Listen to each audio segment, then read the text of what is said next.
आज श्रावणवदी चतुर्दशी का दिन है और प्रायः काफ़ी स्थानों पर आज का दिन ओसवाल दिवस के रूप में मनाया जाने लगा है। ओसवाल जाति क्या है? ओसवाल जाति का उद्भव कब हुआ, कैसे हुआ, किन परिस्थितियों में हुआ, इसका किसी भी प्रकार का कोई व्यवस्थित इतिहास उपलब्ध नहीं है। ओसवाल वंश की स्थापना किन आचार्य भगवंत के सानिध्य में या उनकी प्रेरणा से हुई, इतिहास के द्वारा कोई भी प्रमाणित नहीं है।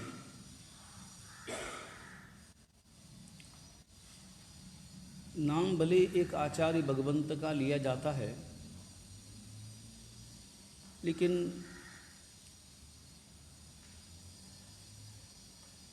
प्रामाणिकता का कोई साक्ष्य इस प्रकार का उपलब्ध नहीं है। ओसवाल जाति कितने वर्ष पुरानी है? कोई इसे 2000 वर्ष पुरानी बताता है, कोई 2500 वर्ष पुरानी, लेकिन इतिहासकारों ने उपलब्ध जितने भी शिलालेख, साक्ष्य, प्रमाण, जो तटस्थ इतिहासकार हैं, उन्होंने इसे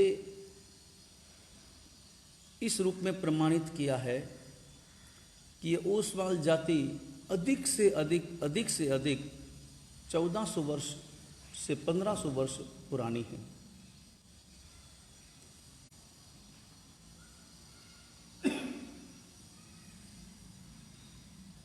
ओसवाल जाति की स्थापना कब, किन परिस्थितियों में, किन के द्वारा, कहाँ, कैसे हुई,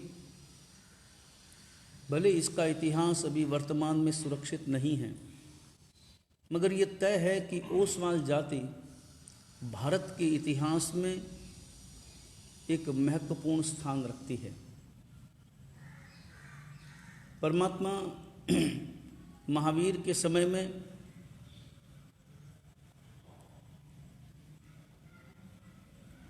ओसवाल, पोरवाल इस प्रकार की कोई भी जाति न थी। उस समय में वर्ण व्यवस्था चलती थी और वर्ण व्यवस्था आज भी चलती है। 4 वर्ण माने जाते थे, उपवर्ण बहुत से, उपजातियां बहुत सी। 4 वर्णों में ब्राह्मण, क्षत्रिय, वैश्य और शूद्र। हालांकि परमात्मा का धर्म किसी भी जाति से संबंधित न था। परमात्मा स्वयं क्षत्रिय थे और 11 गणधर, गौतम स्वामी इत्यादि, इंद्रभूति इत्यादि, वे सभी ब्राह्मण थे। धन्ना, शालिभद्र जैसे उनके शिष्य वैश्य जाति के थे, तो चित्त, संभूत इत्यादि शूद्र जाति के भी साधु परमात्मा के हाथों से दीक्षित हुए थे। परमात्मा के शासन में किसी भी प्रकार का वर्ण भेद या वर्ण भेद के आधार पर किसी भी प्रकार का मतभेद न था। समवसरण एक ही था। जहाँ इंद्रभूति विराजमान होते, वहीं धन्ना, शालिभद्र भी और वहीं चित्त, संभूत भी। उनके बैठने, उठने, रहने, खाने, पीने इत्यादि की किसी भी प्रकार की व्यवस्था अलग न थी, क्योंकि परमात्मा के मूल सिद्धांत जातिगत भेद को स्वीकार नहीं करते थे। भेदभाव को वे परमात्मा कभी भी स्वीकार नहीं करते थे, क्योंकि परमात्मा तो फरमाते थे कि जिसने ब्राह्मण कुल में जन्म लिया है वो ब्राह्मण ऐसा नहीं, बल्कि वह अपने कर्म से ब्राह्मण होता है, वह अपने कर्म से क्षत्रिय होता है, अपने कर्म से वैश्य और कर्म से शूद्र होता है, जन्म से नहीं। उस समय में जो व्यवस्थाएं थी, उसमें चारों वर्णों के लोगों को अलग अलग कार्य और उत्तरदायित्व सौंपा गया था। ब्राह्मण जाति का कार्य था केवल पढ़ाना, संस्कार देना। किसी भी जाति के लोग उनके पास में आकर उनसे संस्कार प्राप्त किया करते थे और उनसे कहा गया तुम्हें दिन भर पढ़ना है और पढ़ाना है, संस्कार देने का कार्य करना है, न केवल अपने वचनों से बल्कि अपने आचरण से भी। और संस्कार देने का कार्य वचनों से जो किया जाए वो इतना महत्वपूर्ण नहीं होता, अपने आचरण से, जो अपने व्यवहार से जो संस्कार दिए जाते हैं वो बहुत महत्वपूर्ण होते हैं।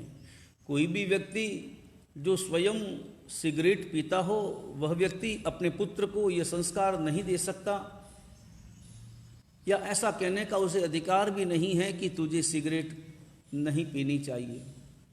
जो स्वयं करता हो, अपने आचरण से उपदेश देना होता है।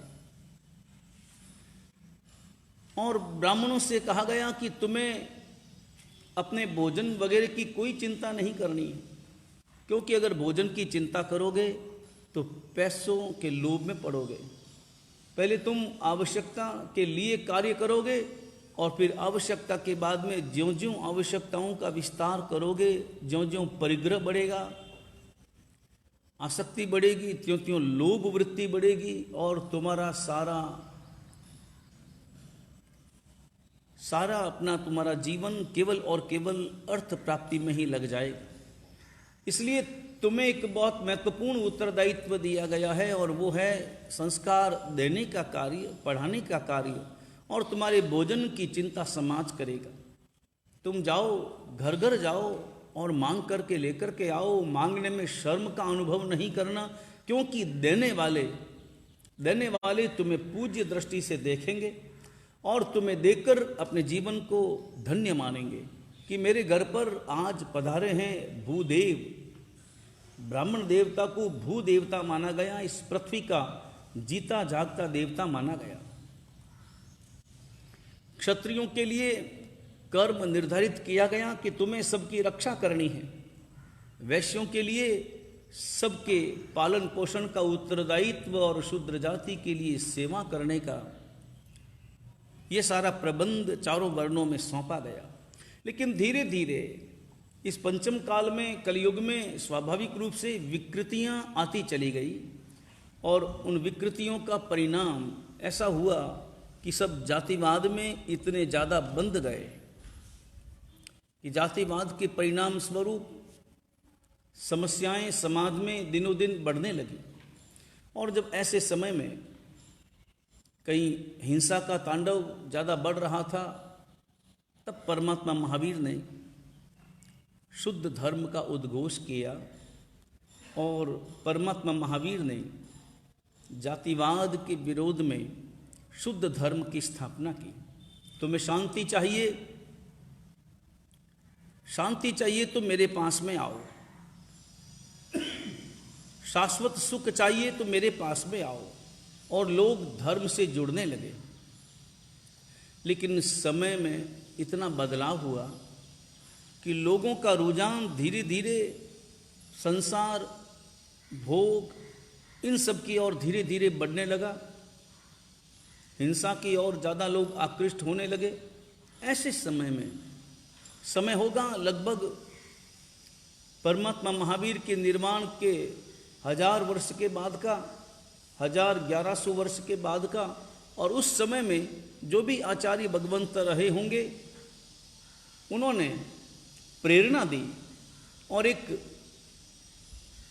चिंतन अपने हृदय में उपस्थित किया कि धीरे धीरे लोग धर्म से विमुख होते जा रहे हैं।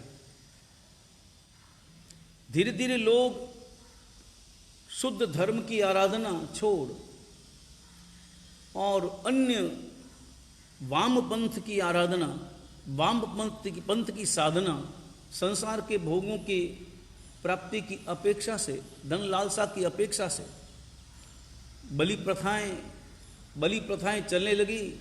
देवी देवताओं को खुश करने के लिए पशुओं की बलि और कहीं कहीं मानव बलि भी चलने लगी। वर्तमान में भी वर्तमान में भी कई मंदिर ऐसे हैं जहाँ पर आज भी पशु बलि होती है देवी देवताओं को प्रसन्न करने के नाम पर। और ऐसे समय में परमात्मा के शुद्ध धर्म की आराधना कौन करेगा, कैसे करेगा? यही लक्ष्य रहा होगा और इसी लक्ष्य के आधार पर ओस वंश की स्थापना हुई होगी। अलग अलग गोत्र निर्मित किए गए, क्षत्रियों से लोग आए, ब्राह्मणों से लोग आए, वैश्यों से लोग आए, जो उस वक्त की जातियां थी माहेश्वरी इत्यादि, उन सब से धीरे धीरे वो लोग जिन्होंने परमात्मा के शुद्ध धर्म को स्वीकार किया, उन आचार्य भगवंतों की देशना सुनी और देशना श्रवण कर जीवन को जिन्होंने बदला, जीवन में परिवर्तन किया, वे लोग मिले और मिल करके उन्होंने एक ओसवाल जाति, अपने आप में एक स्वतंत्र जाति की स्थापना हो गई। इस ओसवाल जाति को सबसे ज़्यादा समृद्ध करने का जो कार्य चला, बीच का वो जो समय था, उस समय में कई आचार्य भगवंतों ने और विशेष रूप से आचार्य जिनेश्वर सूरी की परंपरा के आचार्य भगवंतों ने, आचार्य जिन वल्लभ सूरी महाराज, जो जिनके पट्ट पर दादा गुरुदेव जिन दत्त सूरी मिराजे, आचार्य जिन वल्लभ सूरी महाराज ने कई गोत्रों की स्थापना करके ओसवाल वंश को समृद्ध किया, पुष्ट किया। आचार्य भगवंतों का प्रभाव कितना जबरदस्त रहा होगा कि अन्य जातियों से आए हुए लोगों को एक गोत्र देकर उसे ओसवाल जाति में सम्मिलित कर लिया और ओसवाल जाति ने उन्हें अपना भ्राता स्वीकार कर लिया।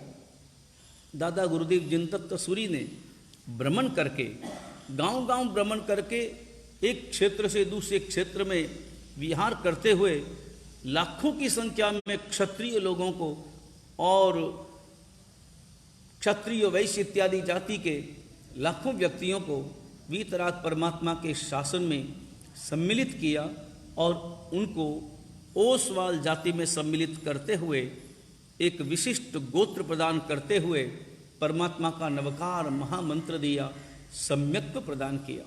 गुरुदेव का कितना बड़ा उपकार, आचार्य भगवंतों का कितना बड़ा उपकार, आज हमें जो धर्म की आराधना का वातावरण उपलब्ध हो रहा है, उसके पीछे उन आचार्य भगवंतों का जबरदस्त अनूठा पुरुषार्थ रहा है। स्वाभाविक रूप से इस प्रकार की पंक्तियां इतिहास में पढ़ने को मिलती है कि ओसवाल वंश की स्थापना ओसियां से हुई है और इस दृष्टि से हम स्वीकार करते हैं कि हम सभी की जो जन्मभूमि है, क्योंकि ओसवाल जाति का उद्भव वहां से हुआ, तो ओसवाल हमारी जो जन्मभूमि है वो ओसियां जी है और उसी ओसियां से जुड़ी हुई जो ऐतिहासिक कथा है, आचार्य भगवंत पधारे ओसियां नगर में और ओसियां नगर में जहाँ सभी जातियाँ निवास करती थी और वो सब जातियाँ कोई हिंसा में लगी, कोई कहाँ लगी। आचार्य भगवंत अपनी साधना करने के लिए विराजे और उनके हृदय में था कि मुझे वीतराग परमात्मा के शासन का स्वाभाविक रूप से विकास करना है, उसे समृद्ध बनाना है और हजारों लाखों अनुयायियों को तैयार करना है। कैसे तैयार किया जाए? दिनों दिन लोग अपनी जातिवाद में सिमट रहे हैं और जातिवाद में सिमटने के कारण से परमात्मा का जो जिन धर्म है वो कठिन मालूम पड़ता है, इसे स्वीकार करने में थोड़ी समस्याएं आती है। तो सभी अपने अपने हिसाब से, कोई देवी देवताओं की आराधना करने में लगा, कोई और कहीं किसी की साधना करने लगा।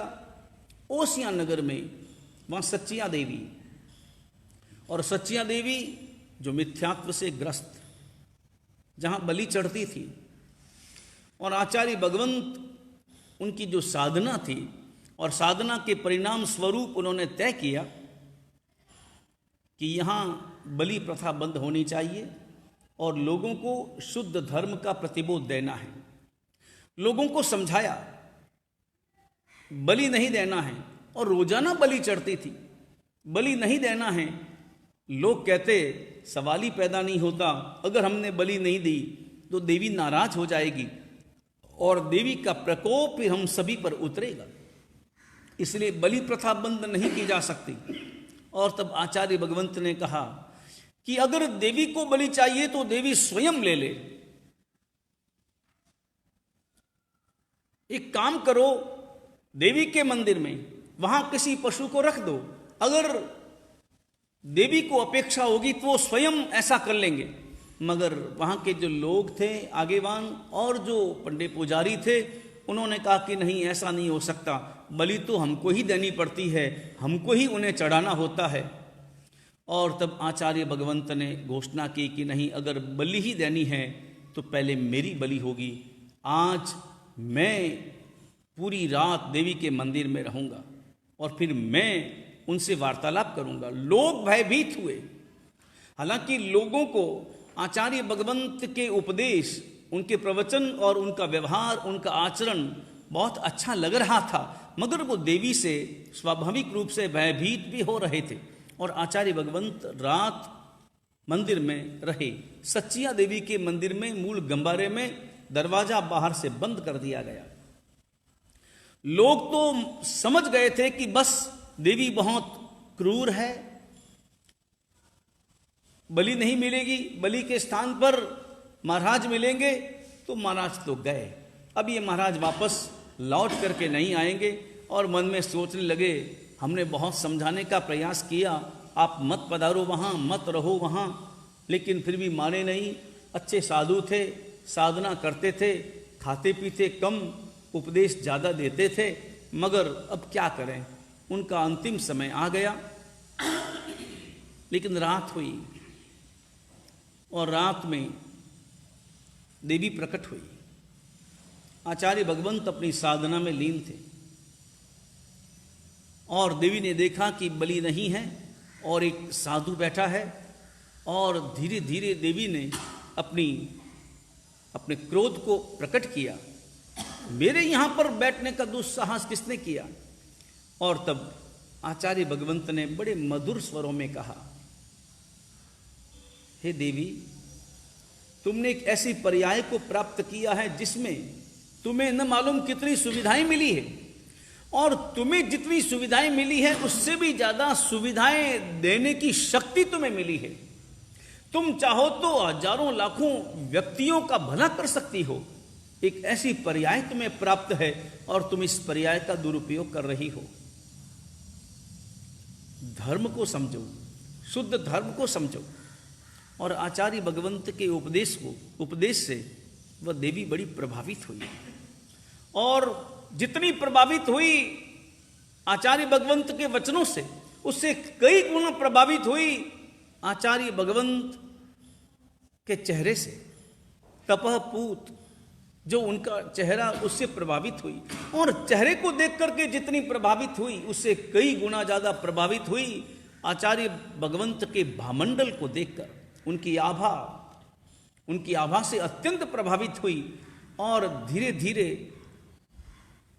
उसके वचन शांत होने लगे और आचार्य भगवंत के श्रीमुख से शुद्ध धर्म का उपदेश व श्रवण करने लगी। और परिणाम ये हुआ कि उस देवी ने गुरु भगवंत को अपना गुरु स्वीकार किया और गुरु स्वीकार कर उनके श्री चरणों में अपना सिर झुकाया और विदा हुई। आई थी, चेहरा अलग था, गई थी, चेहरा अलग। चेहरा वही था, मगर आते समय उसके चेहरे पर मिथ्यात्व की कालिमा थी, मगर गई तब सम्यक्त्व की रोशनी थी। और दूसरे दिन का सूर्योदय हुआ, दरवाजा खोलने का समय हुआ। बाहर हजारों लोग एकत्र हुए, हजारों लोगों की भीड़।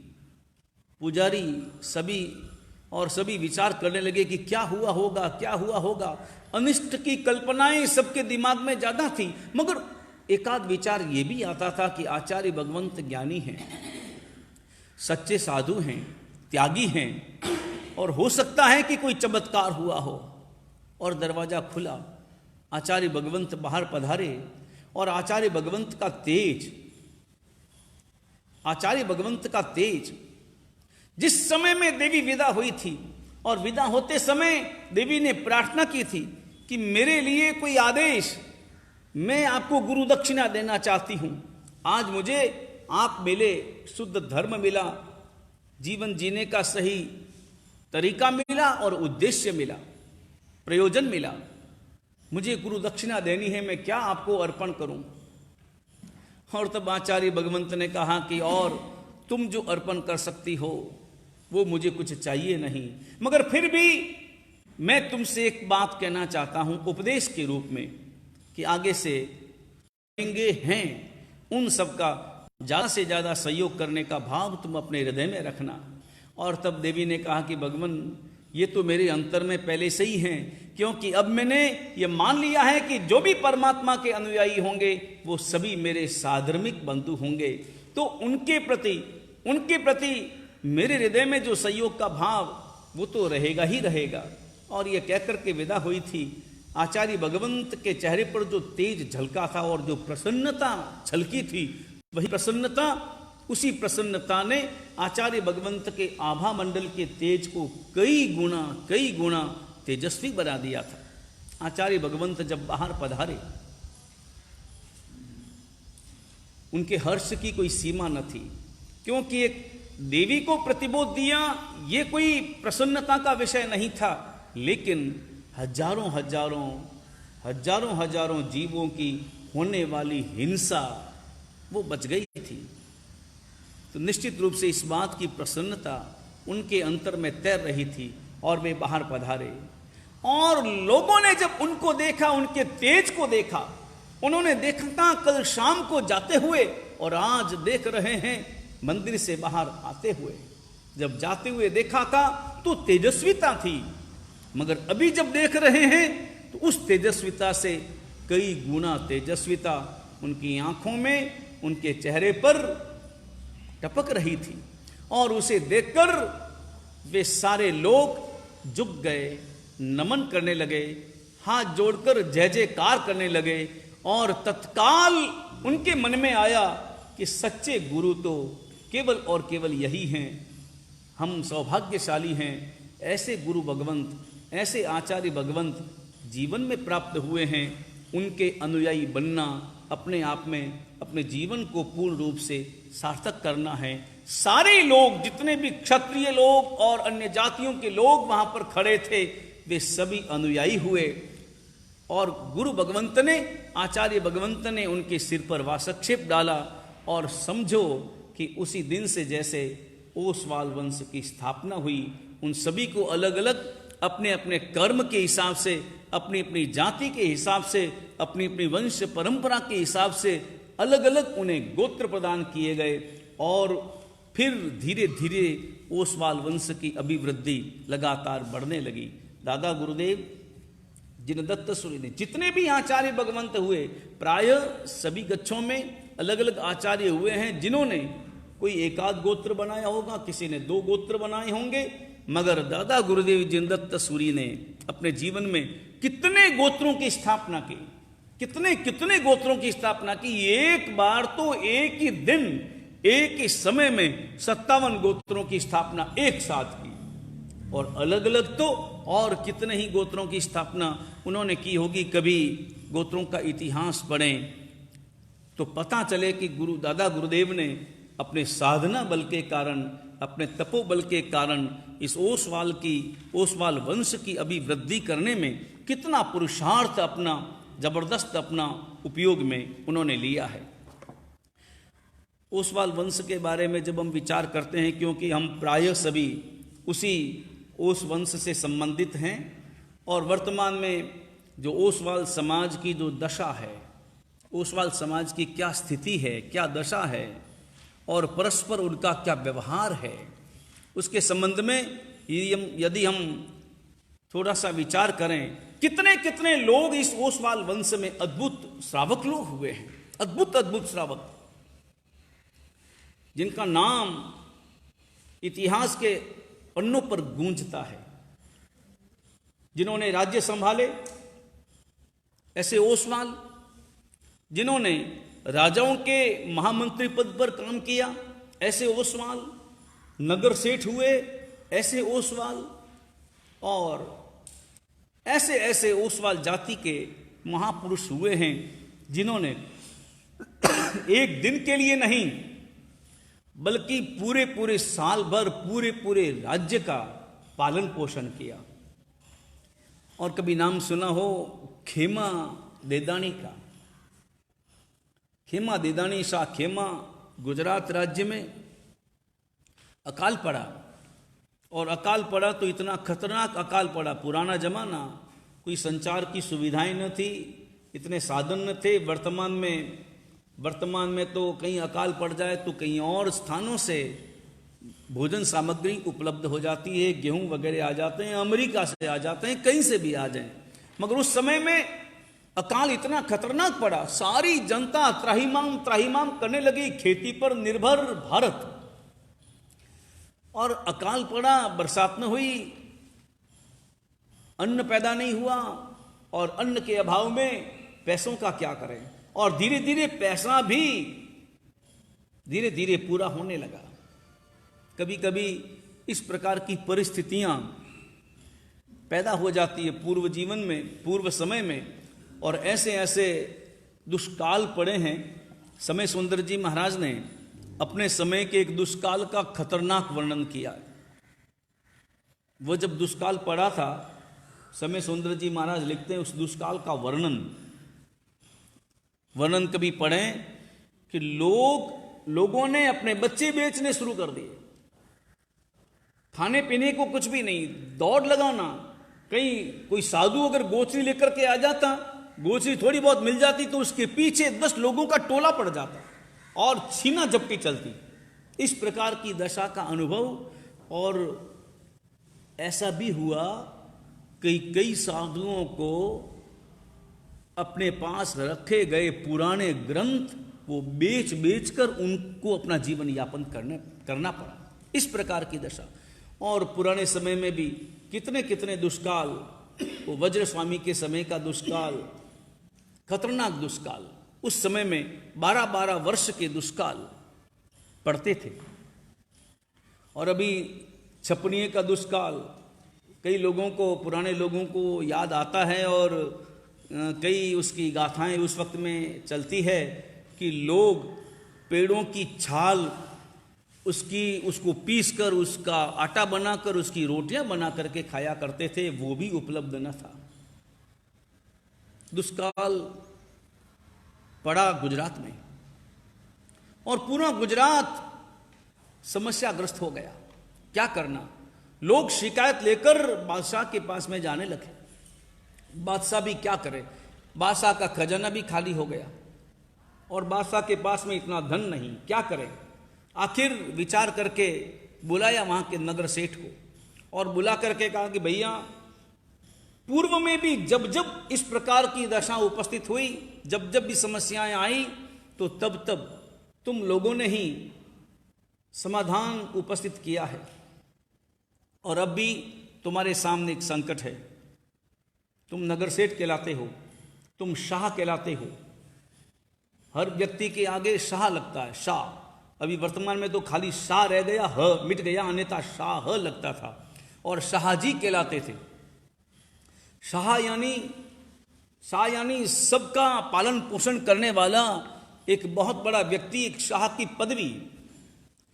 और उसने कहा कि देखो, तुम पहले शाह हो, मैं तो बाद में शाह हूं, इसलिए मैं बादशाह कहलाता हूं। बादशाह शब्द इसी से बना है, तुम्हारे शाह से ही बना है। तुम शाह हो, मैं भी शाह हूं, मगर मैं बाद में शाह हूं, तुम पहले शाह हो। इसलिए तुम्हारा कर्तव्य है, गुजरात का कोई भी व्यक्ति मरना नहीं चाहिए, इसका पालन पोषण करना है। अब अनाज बाहर से मंगाना है और अकाल पड़ा तो अनाज 8 गुना भावों में बिकने लगा, 5 गुना भावों में बिकने लगा। अब पैसा भी कितना चाहिए, और गुजरात की जनता कितनी, और सारी जनता का पालन पोषण करना है तो कितना वैभव चाहिए, कितना धन चाहिए। और बादशाह ने चेतावनी भरे स्वरों में कहा कि यदि तुम पालन पोषण न कर सके तो तुम्हारी शाह की जो पदवी है वो छीन ली जाएगी। नगर सेठ विचार में पड़े, क्या किया जाए। वो तो वहां से रवाना हुए, बादशाह के दरबार से, लेकिन आखिर मीटिंग बुलाई। पुराने समय में नगर सेठ वहीं से सारी व्यवस्थाएं समाज की चला करती थी। उस समय में न तो कोई अध्यक्ष होता था, न कोई मंत्री होता था, न कोई तंत्री होता था। नगर सेठ वहीं से समाज की जो भी व्यवस्थाएं, जो भी निर्णय लेने होते, उन्हीं के घर के बाहर के चौक में सारा समाज एकत्र होता, अध्यक्षता उन्हें करनी होती, मिलकर के निर्णय करते, मगर निर्णय का पालन करना, करवाना, ये सारे अधिकार नगर सेठ के हाथों में होते। और नगर सेठ भी वही कहलाता जो सबको साथ में लेकर के चलता और जिसका ध्यान अपने समाज के हर व्यक्ति पर होता कि वो व्यक्ति कैसे सोता है, क्या खाता है, क्या करता है, उसका जीवन कैसा है। कहीं पर भी जीवन में कोई समस्या हो तो समाधान वही करता था। पुराने समय में ऐसे ऐसे अद्भुत अपने यहाँ पर श्रावक हुए हैं। जैसलमेर के अपने एक श्रावक हैं जोरावर मलजी बाफना, श्रावक थे लगभग 200 साल पहले। 200 साल पहले वो जोरावर मलजी बाफना, उनसे मिलकर कर्नल जेम्स टॉड जो अंग्रेज, वो पहुंचा था उदयपुर, और उदयपुर के राणा, उदयपुर के जो राजा थे, उनसे मुलाकात हुई। उदयपुर का जो दरबार था वो उस वक्त में समस्याओं से ग्रस्त था। जो भी उनके साथ में नौकर चाकर थे, उनको भी तनख्वाह चुकाने के लिए पैसे नहीं थे। व्यवस्थित रूप से लोगों से जो कर संग्रह किया जाता था उसकी व्यवस्था बराबर नहीं थी, और एक तरह से पूरा का पूरा राज्य जैसे धीरे धीरे खाली होता जा रहा है। और तब कर्नल जेम्स टॉड ने उनको कहा कि आप जैसलमेर से जोरावर मलजी बाफना को अपने यहाँ पर बुलाइए और उनको राज्य का उत्तरदायित्व सौंप दीजिए, वो आपकी सारी सुव्यवस्था कर लेंगे। जोरावर मलजी बाफना को बुलाया गया, वो वहाँ पर गए। मेवाड़ के दरबार ने अपना पूरा मेवाड़ राज्य जोरावर मलजी बाफना के यहाँ पर गिरवी रखा, ऐसे श्रावक। और जोरावर मलजी बाफना ने सारा, मतलब सरकार उनकी ओर से चलती, राणा की ओर से जोरावर मलजी चलाते। सारा टैक्स वसूलना है, लोगों से व्यवस्थित रूप से चलाना है, करना है, वो सारा काम वो करते, और वो राजा को अमुक रकम हर महीने उनके खर्चे के लिए अर्पण करते। वो जोरावर मलजी बाफना ने सबसे पहले तो वहाँ जो दादावाड़ी बनी वो उन्हीं की बनाई हुई दादावाड़ी है, सेठ जी की बाड़ी के नाम से। अब तो जगह बहुत छोटी हो गई, पहले जितने भी आसपास के बंगले थे वो पूरी दादावाड़ी की ही जगह थी, वही बाफना परिवार। ऐसे ऐसे जिन्होंने वर्षों तक पूरे मेवाड़ के राज्य का व्यवस्थित रूप से संचालन किया, और जब मेवाड़ राज्य वापस उन्होंने व्यवस्थित करके जब वो लाभ की स्थिति में आ गया, तब महाराजा को वापस राज्य उन्होंने सौंप दिया। ऐसे ऐसे अद्भुत श्रावक अपने ओसवाल वंश में हुए हैं, चाहे मोतीशाह सेठ हो, कितने कितने शासन के उन्होंने कार्य किए हैं, और कितने कितने जीव दया के उन्होंने कार्य किए हैं। मोतीशाह सेठ एक बार जब जा रहे थे अपने तांगे में बैठकर, उस वक्त में तांगा चलता था, तांगे में बैठ करके जा रहे थे, तो वहां पर आगे एक व्यक्ति, कोई कसाई, वो बैल को थोड़ा सा, बैल को पीड़ते हुए मारते हुए ले जा रहा। अब वो मोतीशाह सेठ तो कैसे देख पाए, उनके हृदय में करुणा प्रकट हुई। उसने अपने मुनीम से कहा कि जाओ और जाकर के बैल छुड़ा लाओ, पैसा मांगे दे देना। उसने जाकर के मुनीम से कहा कि ये पैसा लो और तुम ये बैल को छोड़ दो, और उसने बिल्कुल न केवल मना किया बल्कि तुच्छ भाषा में वार्तालाप किया। जब तुच्छ भाषा में वार्तालाप किया तो मुनीम को भी स्वाभाविक रूप से थोड़ा सा आक्रोश आया कि मैं सही बात कर रहा हूं, तुम्हें पैसा देने की बात कर रहा हूं और तुम ऐसा कर रहे हो। इतने में सामने वाले व्यक्ति ने अपनी ओर से लाठी उठाई तो मुनीम जी भी कम नहीं थे, उन्होंने भी एक लाठी, उसने तो खाली उठाई थी और इसने फटकार दी। संयोग ऐसा कि वो लाठी उसके मर्म स्थान पर पड़ी और वही खत्म हो गया। कसाई खत्म हुआ, वो भीड़ इकट्ठी हुई और ब्रिटिश शासन केस हो गया, और केस में उसको फांसी की सजा हो गई। और जब फांसी की सजा हुई तो सेठ मोती शाह उन्होंने देखा कि सवाल ही नहीं, उसका क्या लेना देना, उसको तो मैंने भेजा था। उसने कोर्ट में जाकर के कहा कि फांसी देनी है तो मुझे दीजिए क्योंकि मैंने भेजा था। मुनीम जी बोले कि नहीं सेठ जी, आपका काम है, मुझे जाने दीजिए, आप रहेंगे तो शासन का कितना कार्य करेंगे। कोर्ट ने भी देखा कि भाई ये दोनों आपस में कर रहे हैं, तो सेठ जी ने कहा कि सवाल ही नहीं, मुझे ही फांसी मिलनी चाहिए। सरकार ने देखा कि इनको सही, और फांसी के फंदे पर मोती शाह को ले जाया गया। और ये मोती शाह के इष्ट का चमत्कार समझो, एक बार नहीं, 2 बार नहीं, बल्कि 3 बार जिस फंदे से नया फंदा गले में डाला गया, फंदा ही टूट गया। 3 बार टूटा, ये प्रत्यक्ष चमत्कार। अब 3 बार इसका फंदा टूट जाए, उसे फांसी नहीं दे सकते। और लोग भी अचंभे में पड़ गए, जो भी वहां पर पुलिस वाले थे, जज थे, वो सभी बड़े आश्चर्यचकित हो गए कि ऐसा चमत्कार कैसे।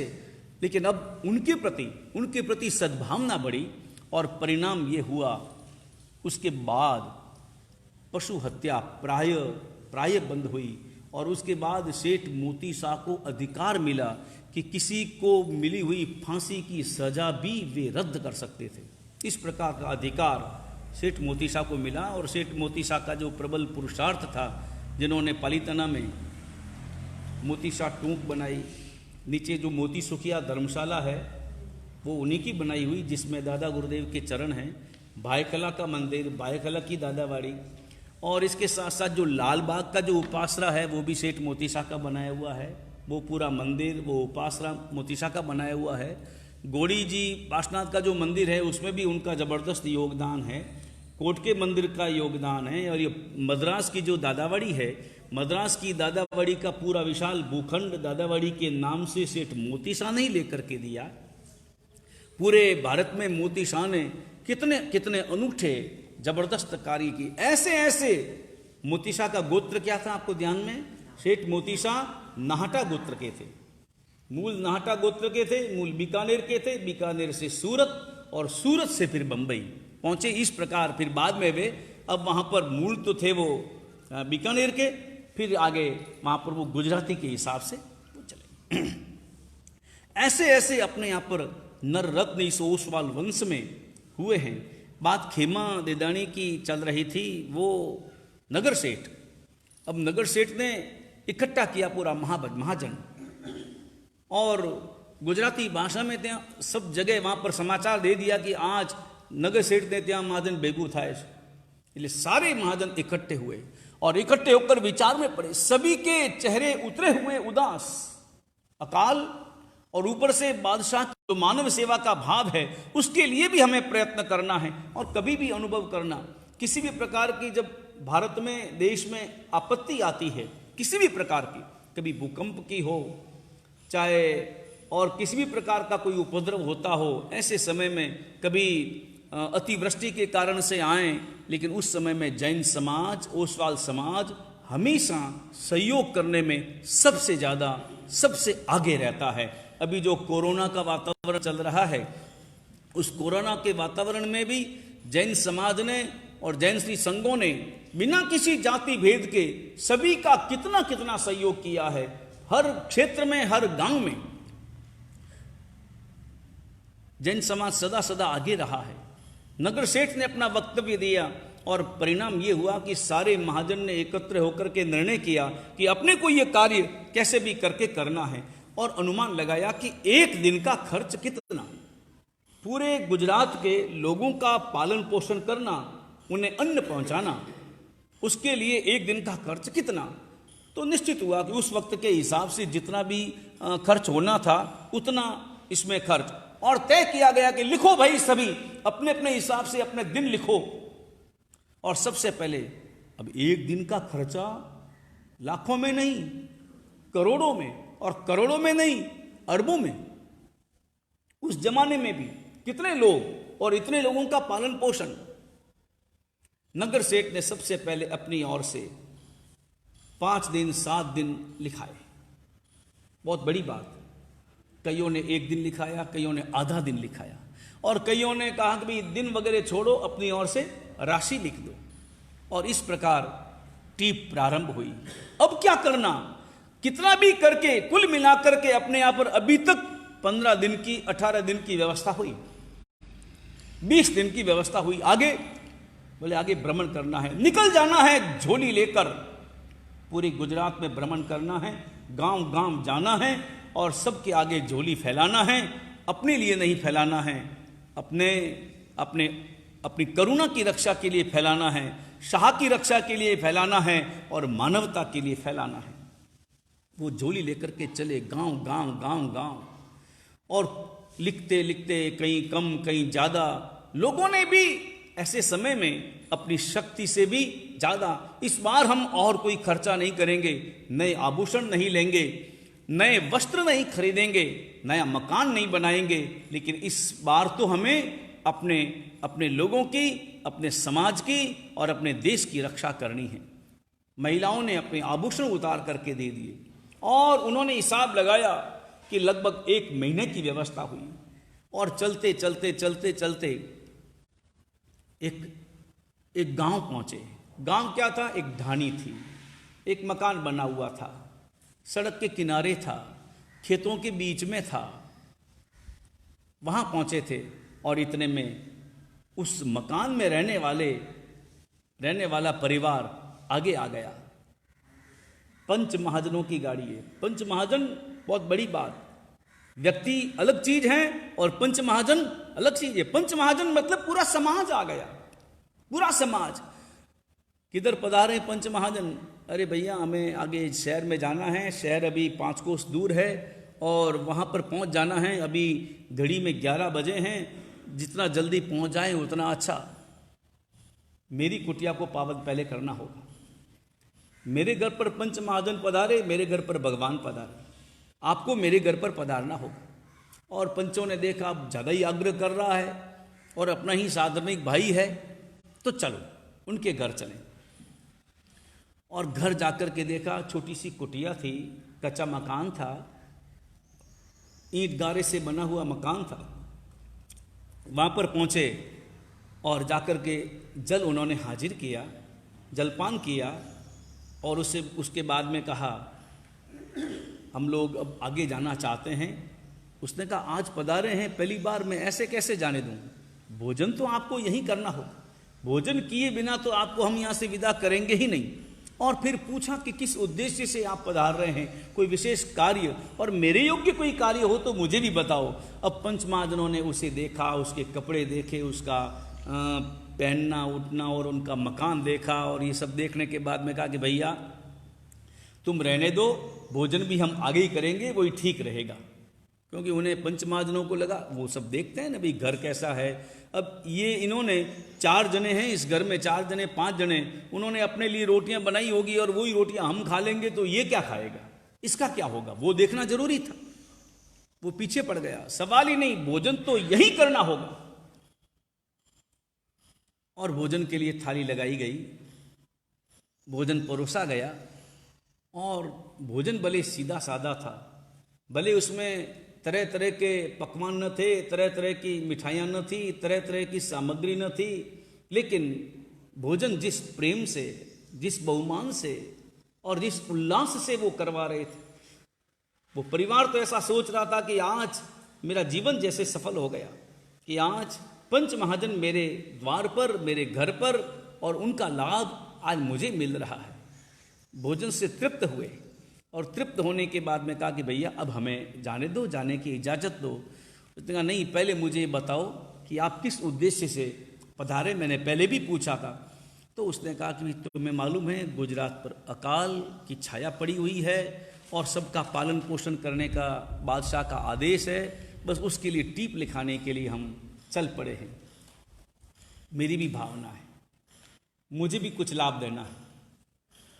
और पंच महाजनों ने कहा कि अब तुम्हें क्या लाभ दें, फिर भी तुम जो भी दोगे, तुमसे हम नहीं कहेंगे कि तुम इतना लिखो, अब तुम्हारी भावना है, हम तुम्हारी परिस्थिति समझ रहे हैं, लेकिन फिर भी तुम्हारे मन में जो भी भावना हो वो तुम लिख सकते हो। और उसने पूछा कि योजना क्या है? नगर सेठ ने कहा तुम योजना वोजना छोड़ो, योजना भले कुछ भी हो, तुमको रुपया 2 रुपया जो भी लिखना हो लिख लो, 1-2 मोहर जो भी तुम्हें देना हो दे दो। हालांकि वो समझ गया था कि योजना क्या है। उसने कहा कि लाइए भाई, मेरे पास में लाइए, और वही अपने हाथों में ली और उसमें लिखा 1 साल के 360 दिन पूरा लाभ मेरी ओर से। पंचों ने देखा, चश्मे को 4 बार साफ किया, 4 बार उतार करके साफ किया कि कहीं कुछ गड़बड़ तो नजर नहीं आ रही। अपने आंखों को भी पहुंचा कि, और 1-2 चूंटियां भी खुद को भरा कि कहीं कोई मैं सपना तो नहीं देख रहे हैं हम लोग, ये क्या इसने लिखा है। और सामने उस व्यक्ति को देखा कि तुम होश आवास में तो हो ना, क्या लिख रहे हो, तुम्हें पता है ना। उसने कहा हाँ सेठ जी, मैंने बहुत विचार करके लिखा है। आज मेरी संपत्ति का पुण्य जगा। और तब पंचों को विश्वास नहीं हुआ, आपस में इशारे करने लगे, और इशारों से वो समझ गया कि इन लोगों को मुझ पर, मेरे शब्दों पर भरोसा ही नहीं है। मकान ऐसा है तो संपत्ति कहां है, संपत्ति इतनी देगा 360 दिन। एक दिन के अगर मान लो 1 करोड़ रुपए भी गिन लो तो 360 दिन के 360 करोड़, 3 अरब 60 करोड़, ये लाएगा कहां से, है कहां। और अगर इसके पास में होते तो इसका मकान कैसा होता। हाँ, इसके हाथ तो सोने से भरे हुए होते, और इनकी महिलाएं तो कम से कम 10-10 किलो 15-15 किलो सोना पहन करके घूमती। हालांकि इतना वजन उठा करके कैसे घूमती वही जाने। रहन सहन कैसा होता, खान पान कैसा होता, थाल चांदी के निकलते। भरोसा नहीं था, शंकाएं थी, अविश्वास था। और तब समझ गया वो खेमा देदानी उसका नाम था। उसने कहा सेठ जी मेरे गर्भगृह में पधारिए, भौरे में पधारिए। और भौरे में उतारा, भौरे में देखा उनकी आंखें चुंधिया गई, चौड़ी की चौड़ी रह गई, चारों ओर हीरे जवारात और सोना ही सोना भरा पड़ा। इतना वैभव। आए बाहर, पंचों ने कहा एक सवाल मैं तुमसे करना चाहता हूं, इतना वैभव तुम्हारे पास, तो तुम इतनी कंजूसी से क्यों रहते हो। और तब सेठ खेमा देदानी का अपने शब्दों को वापस लो, मैं कंजूसी से नहीं रहता, मैं सादगी से रहता हूं। कंजूसी और सादगी में बहुत अंतर है। मैं कंजूसी में नहीं जीता, मैं सादगी से जीता हूं। सादगी मेरा जीवन है, मुझे दिखावा नहीं करना है, न मकान का दिखावा करना है, न पहनने का दिखावा करना है। मुझे अपने जीवन को व्यवस्थित रूप से चलाना है, और पुण्य से प्राप्त लक्ष्मी है तो मैं उसे पुण्य में लगाना चाहता हूं। और आज ये पुण्य का अवसर मिला है, जबरदस्त अवसर मिला है, मैं इस अवसर को छोड़ना नहीं चाहता। ऐसे एक व्यक्ति जिन्होंने पूरे साल भर अपने संपूर्ण राज्य का पालन पोषण किया, ऐसे अद्भुत श्रावक ओसवाल वंश में, ओसवाल जाति में हुए हैं, और जिन्होंने एक दूसरे का कितना सहयोग किया होगा। अभी मैंने सुना कुछ वर्षों पुरानी बात, एक श्रावक, गुजराती श्रावक, पालीताना के पास के गांव में रहने वाला, शायद दाठा का है कि महुआ का है, वहां का एक श्रावक पालीताना गया, आनंद जी कल्याण जी की पीढ़ी में पहुंचा, और पीढ़ी में जाकर के कहा। अब पीढ़ी में रोजाना स्वाभाविक रूप से ऊपर परमात्मा की बोलियां चलती है, बोलियों के नाम लिखे जाते हैं, और प्राय लोग जमा करा ही देते हैं, मगर फिर भी कई नहीं करा पाते। कई लोग ऐसे भी होते हैं कि बोलियां बोल दी और ठीक है कौन देंगे, बाद में देंगे, या क्या नहीं दे पाए, अपनी परिस्थिति से नहीं दे पाए, और कभी किसी का भाव भी बदल गया। जो भी हो, उस व्यक्ति ने जाकर के कहा कि तुम एक काम करो, पिछले 20 सालों का इतिहास निकाल लो, पिछले 20 सालों में किन किन के कितने कितने रुपए बाकी हैं, किन किन के। बोले आपको क्या मतलब। बोले मुझे मतलब है कि नहीं, आप लिस्ट निकालो। और लिस्ट बनाई, उसमें भी लगभग 15-20 करोड़ रुपए बाकी निकले हैं अलग अलग लोगों के। कोई कहाँ का, कोई कहाँ का, जिनका कोई नंबर है न कोई पता है, कहाँ संपर्क करें, कौन संपर्क करें, इतने बाकी निकले।